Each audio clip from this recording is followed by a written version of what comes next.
सत श्री अकाल गुरु जी। सत श्री अकाल पुत्र। गुरु जी धुप कारण टैनिंग बहुत हो गई, हाथ काले हो गए बहुत। काले हो गए। आज ना बड़ा देसी तरीका दसना, जितने भी धुप नाल टैनिंग हुई है ना, जहाँ भी धूप से टैनिंग हुई है, घर पे इलाज हो जाए। क्या करना है, नींबू पे थोड़ा सा कोलगेट लगा के, थोड़ा सा हल्दी लगा के, जहाँ भी है वहाँ मसाज कर लेना।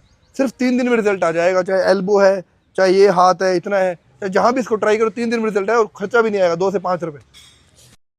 ট্যানিং দূর করার ঘরোয়া টিপসটা আমি অনেক দিন ধরে ইউজ করব বলে ভাবছিলাম, ফাইনালি আজকের ইউজ করেই নিলাম।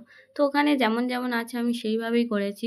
লেবু রসটা চেপে চেপে হাতে ভালো করে ঘষছিলাম। আমি কাঁটায় কাঁটায় পুরো 10 মিনিট ঘষেছি, তারপরে ধুয়ে নিয়েছি। আর সত্যি কথা বলতে আমি আগের ভিডিওতেও বলেছি যে ঘরোয়া জিনিসে কোনো ইনস্ট্যান্ট গ্লো বা ইনস্ট্যান্ট রেজাল্ট দেয় না।